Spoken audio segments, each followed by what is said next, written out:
로마서 13장 7절로부터 10절의 말씀입니다. 이 계시의 말씀을 한 절씩 교독으로 받들어 읽겠습니다. 피차 사랑의 빛 외에는 아무에게든지 아무 빛도 지지 말라. 남을 사랑하는 자는 율법을 다 이루었느니라. 하나님과 말라, 도둑질하지 말라, 탐내지 말라, 그 외에 다른 계명이 있을지라도 내 이웃을 애찬모가 없으나 그 말씀 가운데 다 같이요. 사랑은 이웃에게 악을 행하지 아니하나니 그러므로 사랑은 율법의 완성이니라. 아멘. 우리 서로 좌우 옆으로 인사를 나누시겠습니다. 예수님 닮으셨습니다. 네, 예수님 닮으셨습니다. 서로 축복도 나누시겠습니다. 당신은 하나님의 복덩이십니다. 예, 당신은 하나님의 복덩이십니다. 이제 주님 앞에 한번 고백하시겠습니다. 예수님으로 만족합니다. 예, 진심으로 예수님으로 만족하셔서 예수님의 사랑을 깨달으시게 되시기를 원하고요. 그리고 예수님의 사랑을 베푸는 성도와 교회가 되시기를 주님의 이름으로 간절히 축원합니다. 제가 월요일이 되면은 이제 새벽기도 하고 난 다음에 조금 늦게 교회를 나오는데요. 그런데 오전이 되면 한 두세 사람씩이 이렇게 우리 동네를 이렇게 돌아요. 그런데 그 가운데 어떤 사람들이 우리 집 초인종을 이렇게 누르는 거예요. 그래서 제가 인터폰으로 받고 여보세요? 네, 어디서 오셨어요? 그랬더니 대화를 좀 하고 싶다고 그래서 아니 괜찮아요. 그러니까 문 좀 잠깐 열어달라고. 그런데 이제 무슨 일인지를 잘 모르니까 그래서 그만 현관문을 다 열어줬죠. 그랬더니 이제 우리 집에 올라와가지고 그 다음에 이제 교회 또 교회가 이렇게 현관문에 붙어 있잖아요. 교회 다니시나 봐요. 이러면서 탁 내놓는데 보니까 여호와 증인 책자를 탁 내놓는 거예요. 그러면서 하나님 말씀을 좀 같이 나누려고 왔다고. 그래서 괜찮습니다. 됐습니다. 그러면서 자꾸 들어오려고 하길래 문을 딱 닫았어요. 그랬더니 목소리는 사랑이 있는 척 하면서 사랑도 없다고, 겉모습은 번쩍하니 사랑이 있는 것 같은데 속은 전혀 사랑이 없고 그렇다고 막 그러면서 자기들끼리 막 저 들으라고 큰 소리로 막 그냥 그러는 거예요. 한참 그러더니 나갔어요. 근데 그 얘기를 가만히 생각해 보면서 내가 진짜 사랑이 없는 사람인가. 사랑이 있으면 저 사람들 불러들여가지고 물이라도 한 잔 주면서 무슨 말 하러 왔는지 듣고, 그리고 잘못된 거 내가 바로 잡아주고 한참 그려야 되나? 붙들어 놓고 제가 성경이 당신들이 잘못 알고 있는 것이 이렇게 잘못 알고 있으니 이것이 사실입니다. 제가 바로 가르쳐주면 저 사람들이 다 바른 길로 돌아올까?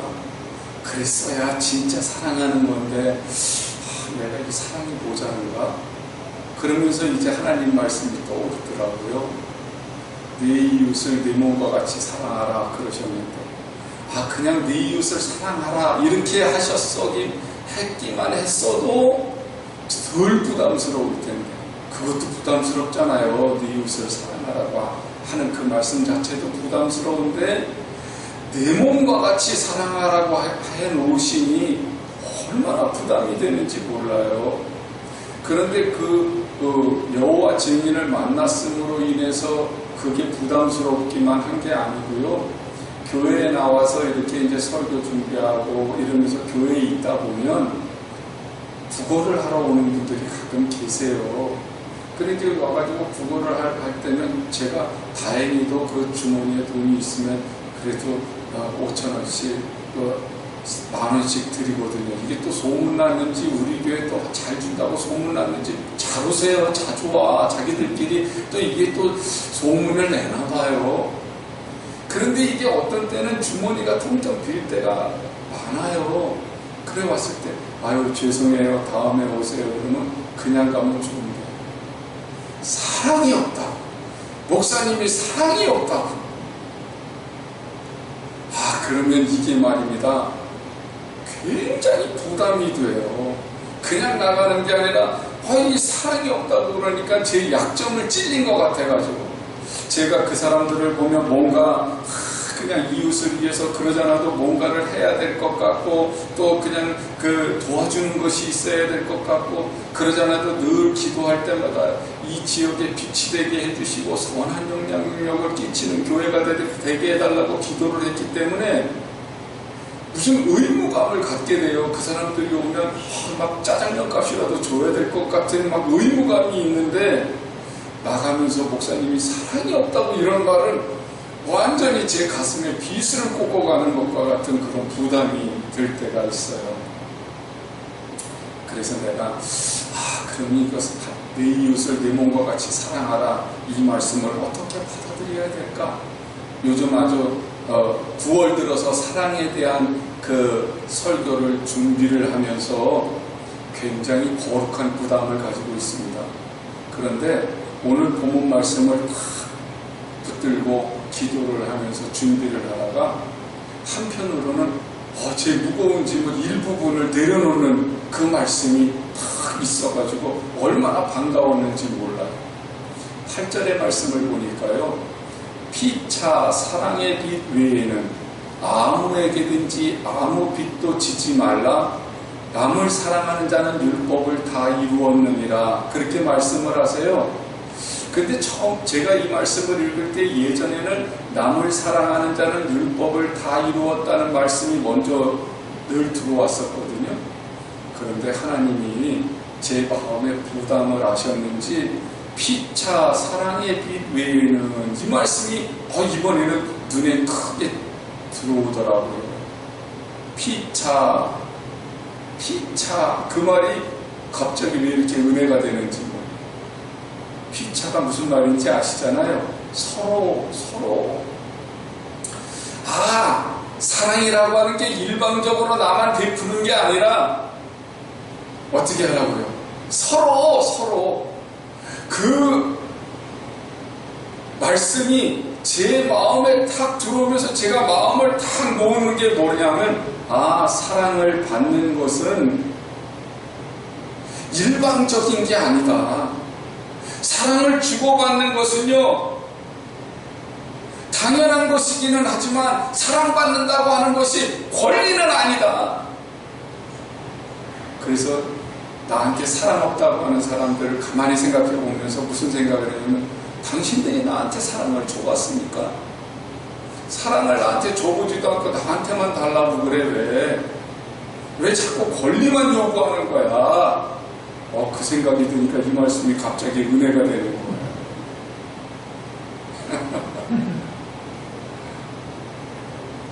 나는 일방적으로 주는 것으로만 생각했는데, 근데 당신들이 나한테 사랑을 달라고 권리로 여기니까 나는 부담이 되기는 했지만 당신들은 그걸 사랑받는 것을 권리로 여기면 안 되지, 그렇게 생각을 했죠. 거기까지는 속이 후련하지요? 그런데 제가 또 가만히 생각을 해보니까요, 저도 그런 경우들이 많더라고요. 사랑을 받기만 하려고 했던, 사랑을 요구했던 때가 한두 번이 아니더라는 거죠. 피차 사랑의 빛 외에는 아무에게도 아무 빛도 지지 말라고 하는 얘기는, 성도는 서로가 사랑할 책임을 가지고 부르심을 받았다고 하는 말이에요.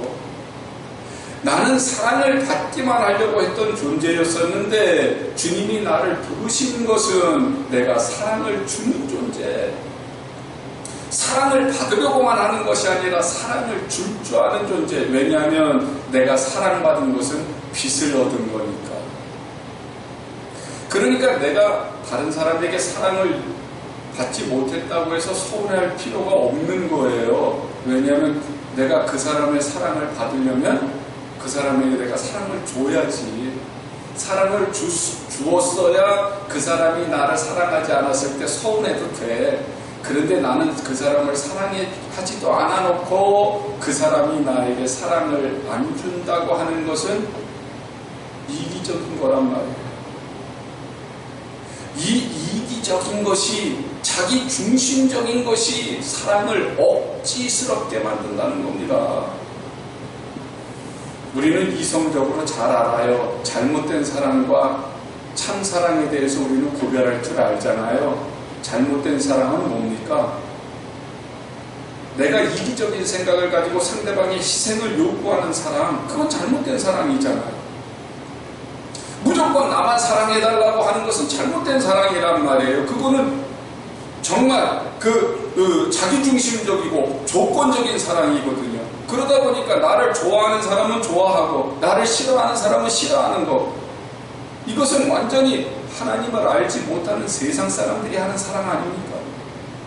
그런데 주님께서는 참사랑을 우리에게 말씀을 하셨단 말이에요. 그 참사랑도 우리는 알지요. 그 참사랑은 무조건적인 사랑.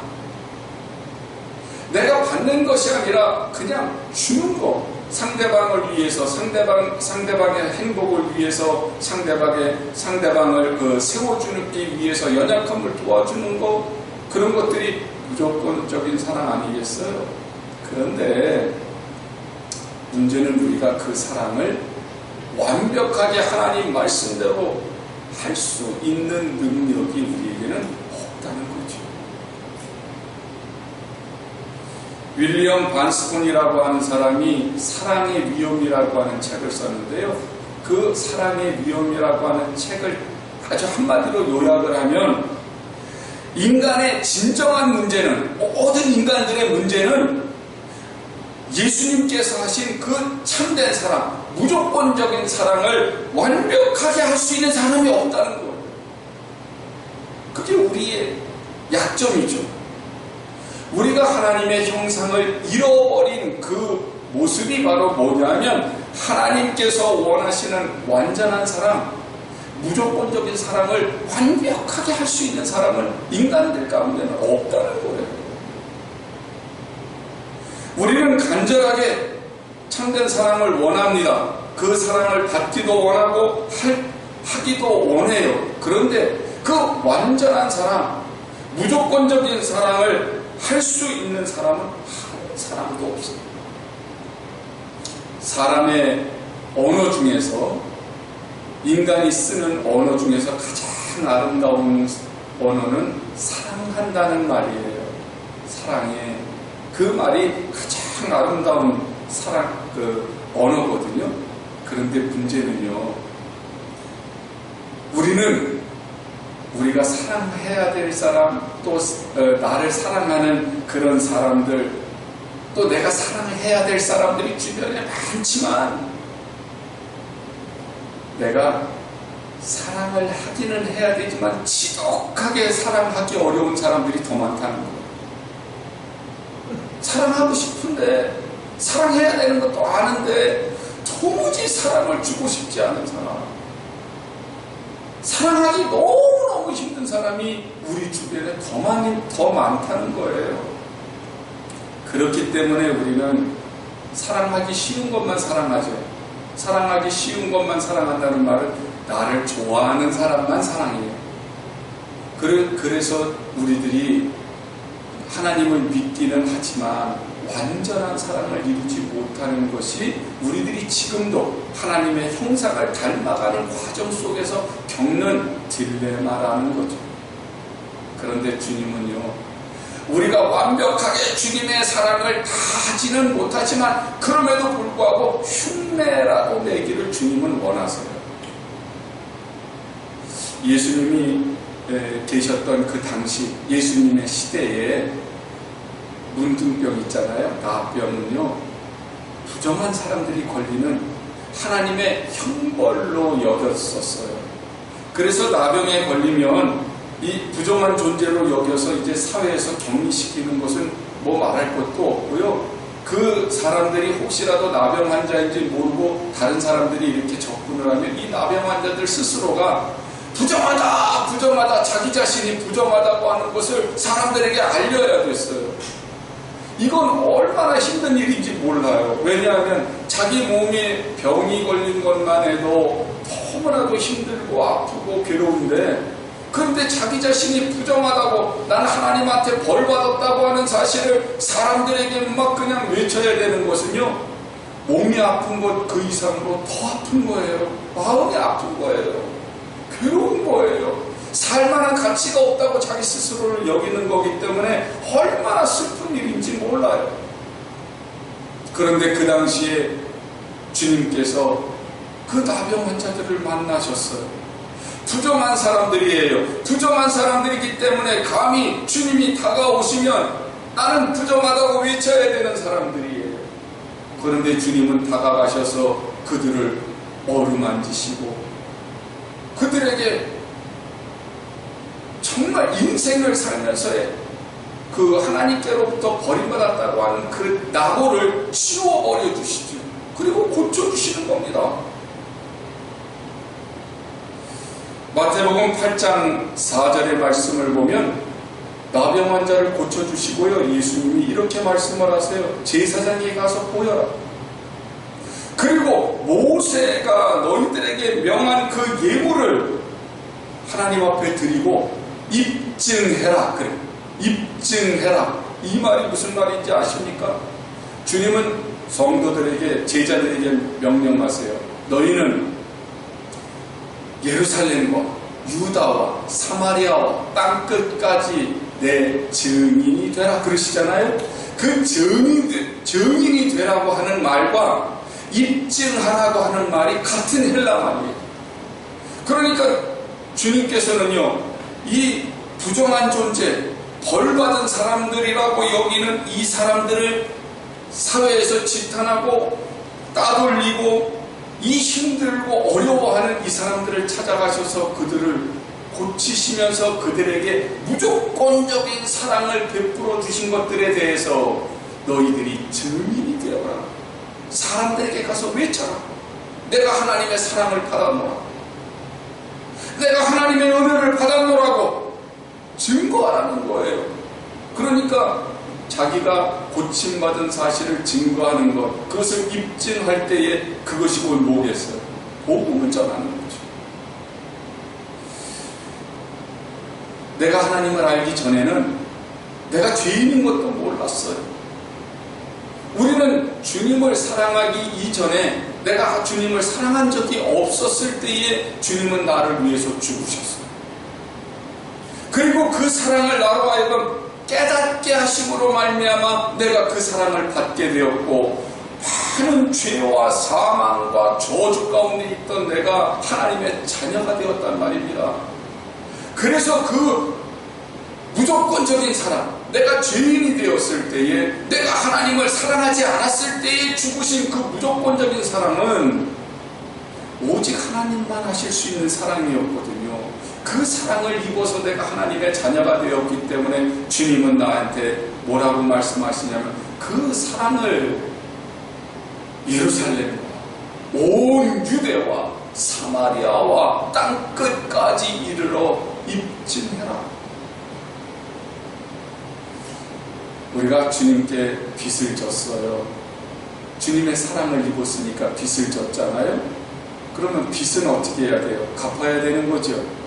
빚을 졌는데 빚 안 갚으면 그거는 띄어먹자는 속셈이잖아요. 그런데 우리는 당연히 빚을 졌기 때문에 빚을 갚아야 돼요. 그 빚을 갚는 방법이 뭐예요? 주님께서 나를 위해서 죽으셨어요.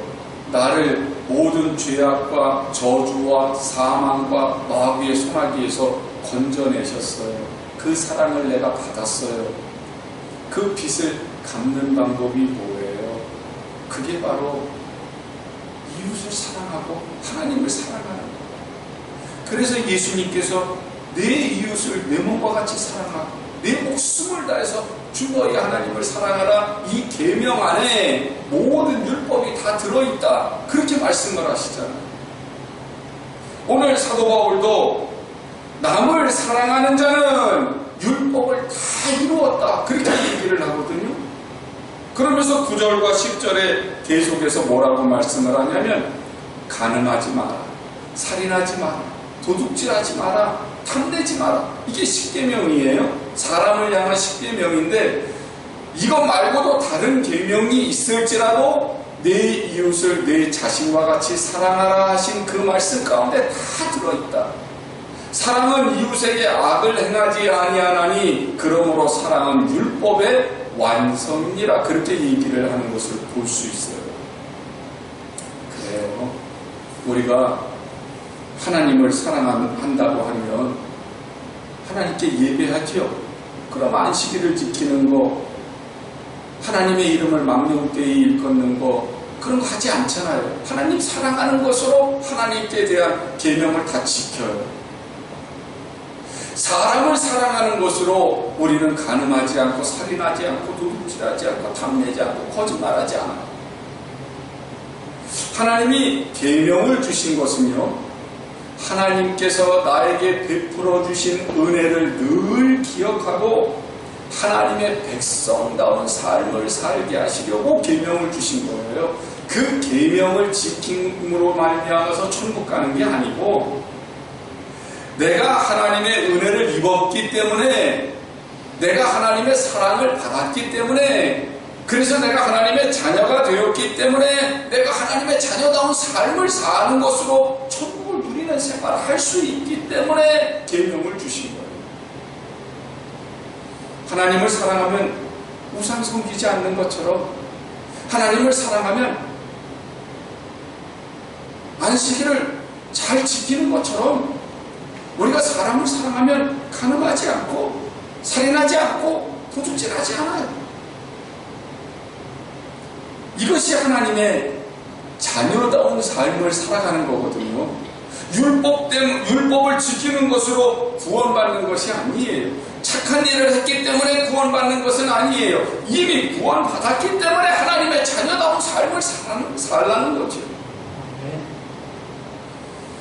요한일서 4장 7절로부터 8절의 말씀을 보면, 사랑하는 자들아 우리가 서로 사랑하자.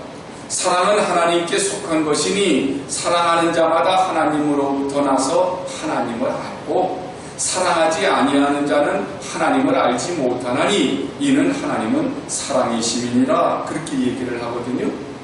하나님의 사랑은요, 한 번으로 끝나는 것이 아니에요. 예수님이 십자가에 죽으신 것은 단회적인 것이지만, 그러나 하나님의 사랑은 예수님이 십자가에서 죽으신 것 그것만으로 끝나는 것은 아니잖아요. 하나님께서는 여전히 지금도 계속해서 세상을 사랑하고 계시고 우리를 사랑하고 계시잖아요. 하나님께서 나를 구원하신 건 둘째치고요, 내가 태어난 것부터 시작을 해서 지금까지 살아오는 그 모든 것들이, 내 주변에 친구들이 있고 나에게 자녀가 있고 나에게 부모님이 있는 그 모든 것들이 다 하나님의 사랑을 입은 거거든요. 그런데 세상 사람들은 하나님의 사랑을 모르잖아요. 하나님의 사랑을 모르니까 세상 사람들은 하나님을 사랑하지 않지요. 그렇죠? 우리는 하나님의 사랑을 아니까 하나님을 사랑하지요. 이게 차원이 다릅니다. 내가 하나님을 사랑하기 때문에, 그래서 하나님을 알고 있기 때문에 어떻게 한다고요? 나는 하나님의 자녀인 거예요. 내가 하나님을 사랑한다고 하는 사실은 내가 하나님의 사랑을 깨달았다고 하는 사실이고요. 하나님의 사랑을 깨달은 사람은 이제 서로 사랑해야죠. 그러니까 우리가 세상을 일방적으로 사랑하는 거 참 힘든 거예요. 그렇지만 서로 사랑하는 건 쉽죠. 그래서 교회 안에서는요, 성도는 서로 사랑하는 훈련이 이루어져야 돼요. 일방적인 사랑을 받으려고 해서는 안 돼요. 그래서 교회 안에서는요, 집사님은 권사님을, 권사님은 또 집사님을, 또 목사님은 성도들을 목사님을, 장로님을 또 성도들을 서로 사랑하는 그 모습으로 하나가 돼 나갈 때 이것이 이제는 바깥으로 증거가 되고 이게 복음이 되는 거예요. 우리가 하나님의 사랑을 충분히 맛보면서 우리들이 행복한 삶을 누리려면 하나님의 사랑에 참여해야 합니다. 그 참여한다고 하는 말은 무슨 말이냐면요, 하나님의 사랑을 실천하는 거예요. 하나님의 성품에 동참하는 거예요. 여러분, 주님은 우리에게 원하시는 것이 변화되기를 원하세요. 하나님의 형상을 담기를 원하세요. 그리고 예수님의 모습을 갖기를 원하시는 거예요. 이게 변화거든요. 그래서 우리가 완벽하게 하나님의 사랑, 그 무조건적인 사랑을 완벽하게 이루지는 못한다 할지라도 우리가 그렇게 완벽한 사랑을 하려고 애를 씀으로 말미암아 내 자신이 변화되기를 원해요.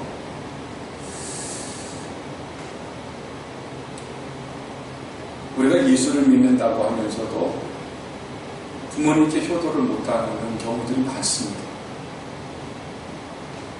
우리가 예수님을 믿는다고 하면서도 부부 사이가 행복하지 않은 경우들이 많습니다. 우리가 예수를 믿는다고 하면서도 형제 사이가 행복하지 않은 경우가 많아요. 그래서 예수 믿는 가정임에도 불구하고 천국이 이루어지지 못하는 경우들이 있거든요. 바깥의 세상 사람을 사랑하지 않는 것, 그건 참 두 번째 문제예요.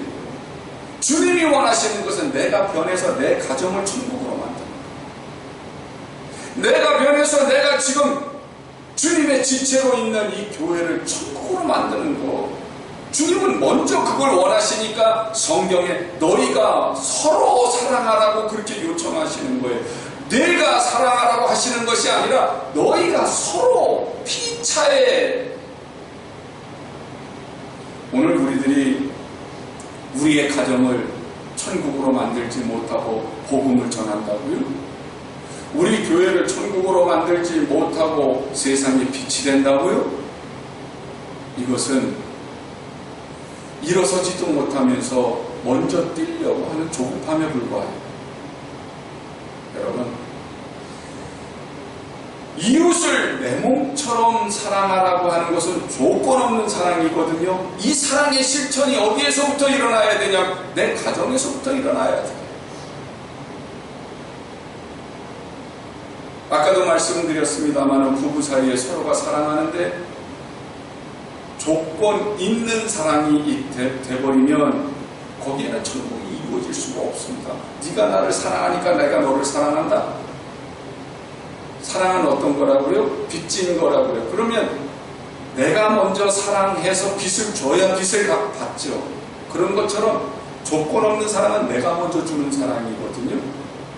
그러니까 부부 사이에서도 부모 자녀 사이에서도 조건 없는 사랑은 내가 빚을 줌으로 인해서 빚을 받는 것, 다른 말로 말하면 천국을 만들어가는 첫걸음이라는 말입니다. 부모님이 자녀에게 효도받는 것은 당연한 거지요. 조건 없는 사랑으로 자녀들을 양육했기 때문에. 그래서 그 자녀들은 조건 없는 사랑을 받았으니까 그 빚을 졌으니까 부모에게 효도하고 그 다음에 그 빚을 또 내 자녀에게 또 씹는 거예요. 그럼 또 그 자녀를 양육하면서 그 자녀는 또 부모를 공경하게 돼요. 그것이 이 시대, 이기적이고 자기중심적인 시대에 가정을 지키는 방법이에요. 그럼에도 불구하고 교회 안에 그리고 기독교인의 가정 안에 세상적인 이기적이고 자기중심적인 사랑이 차지하고 있기 때문에 가정이 위태롭습니다. 오늘 8절의 말씀을 공동번역 성경으로 읽어드리면 이렇습니다. 남에게 해야 할 의무를 다 하십시오. 그러나 아무리 해도 다 할 수 없는 의무가 한 가지 있습니다. 그것은 사랑의 의무입니다. 남을 사랑하는 사람은 이미 율법을 완성했습니다. 그러거든요. 그 말은 우리가 율법을 다 지켰다는 말일까요? 아니면 해도 율법을 다 지킬 수 없다는 말일까요? 이 사랑의 빛은요, 해도 다 갚지 못한다는 말이에요. 이게 역설적인 표현이거든요. 사랑에 있어서 빚진 자가 되라고 하는 말은요, 내가 받은 사랑을 영원히 다 갚을 수 없다는 말이에요. 그러니 최선을 다해서 갚는 생활을 하게 되면 그 사람이 하나님의 자녀로서 변화가 되게 되고, 그 변화된 사람이 이끄는 가정, 그 변화된 사람들이 모이는 교회는 천국이 된다는 말이에요. 여러분, 우리가 태어날 때 혼자 태어나지 않았잖아요. 지금까지 우리가 살아오는 것들이, 생존했던 것들이 끊임없이 우리는 다른 사람들의 사랑의 빛을 지고 살아오고 있는 거거든요. 근데 사람들은 뭐라고 그러냐면 내가 해서 이렇다고, 내가 컸다고. 아니요, 우리는 태어날 때부터 죽을 때까지 누군가의 빚을 져야 살 수 있는 존재들이에요. 그렇기 때문에 우리가 받는 사랑은요, 다 갚을 수가 없어요. 다른 사람을 사랑할 때 내가 빚진 마음으로 사랑을 해야 진정한 사랑이 나갈 수 있어요. 그래서 사도 바울도 로마서 1장 14절과 15절에서 헬라인이나 야만인이나 지혜 있는 자나 어리석은 자에게 내가 다 빚진 자라고 그렇게 표현을 합니다. 왜냐하면 내가 할 수 있는 대로 로마에 있는 너희에게도 복음 전하기를 원한다고, 자기가 복음을 전하는 목적이 내가 복음 전하기를 간절히 사모하는 이 이유가 내가 빚을 갚기 위해서, 사랑의 빚을 갚기 위해서는. 사도 바울이 주님을 만나서 자기의 변화를 보니 육신적으로나 영적으로나 자기가 존재했던 것은 자기의 힘이나 능력이 아니고 하나님의 은혜, 그리고 세상에 부모님이나 주변 사람들이나 보이지 않는 헬라인이나 야만인이나 지혜 있는 사람이나 어리석은 모든 사람들의 영향력이 자기를 있게 했다는 거예요. 복음 찬양 가운데 주님께 빚진 자라고 하는 복음송이 있어요. 죄악의 썩은 내 육신을 주님이 쓰시려 합니다. 죽음의 덫에 걸려있는 몸 주님이 쓰시려 합니다. 속지 않은 손 치유하시고 속지 않은 발 치유하셨네. 새 생명 얻은 이 몸 다 바쳐 주님께 영광 돌리고, 먹물로 칠한 내 육신을 주님이 희게 하셨네. 십자가 보혈 증거하라고 주님이 살리셨네. 기도할 때에 음성 주시고 찬송할 때에 기쁨 주시니 내 작은 입이 내 작은 몸이 주님께 붙들린 자라 그러거든요. 그러면서 3절을 평생 갚아도 이러면서 시작이 돼요. 우리 한번 3절만 한번 해보죠.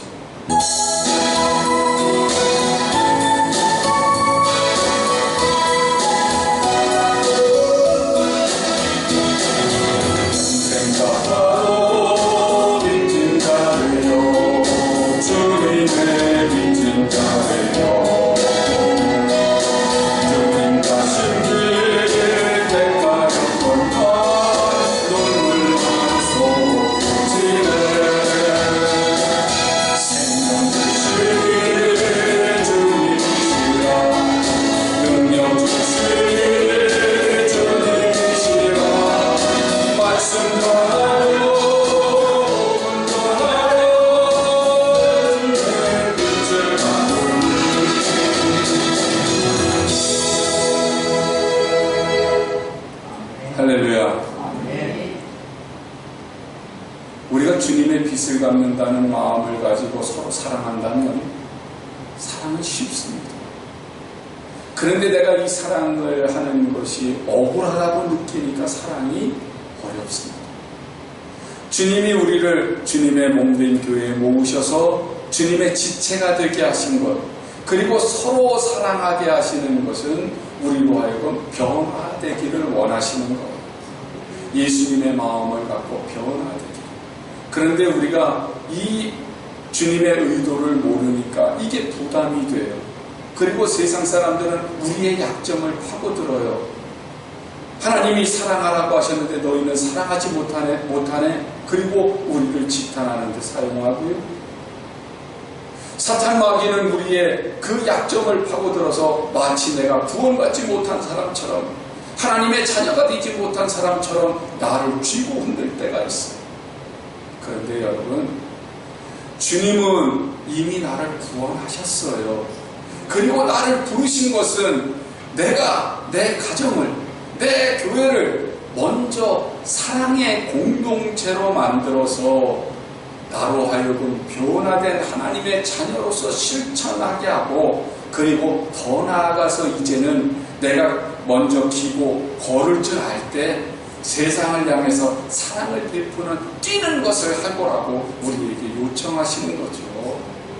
그렇기 때문에요, 때때로 우리는 저처럼 마음의 부담을 느낄 때가 있으실 거예요. 이웃을 사랑하지 못해서. 때때로 내가 다른 사람을 위해서 뭔가 해야 될 것 같은데 하지 못해서 그것 때문에 내가 괴로움을 가지고 계실지도 몰라요. 그러나 여러분, 마음의 자유를 누리십시오.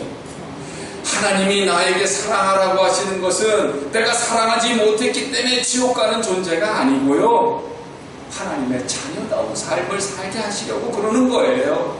그러니까 오늘 우리들이 이제는 주님의 형상을 담기를 원하신다면 이제 사랑의 빛을, 내가 다른 사람들에게 사랑의 빛을 좀 줘야 되겠다, 그런 마음으로, 또 예수님께 사랑의 빛을 갚아야 되겠다라고 하는 가벼운 마음으로 주님의 말씀에 실천하시기를 원합니다. 우리 한번 따라서 해보실까요? 교회는 서로 사랑의 빛을 갚으려는 사람들이 가득한 곳이다. 좀 긴 것 같아서 잘랐는데 더 말이 더 이상한 것 같아요. 그럼 길지만 우리 한번 해보죠. 교회는 서로 사랑의 빛을 갚으려는 사람들로 가득한 곳이다. 시작.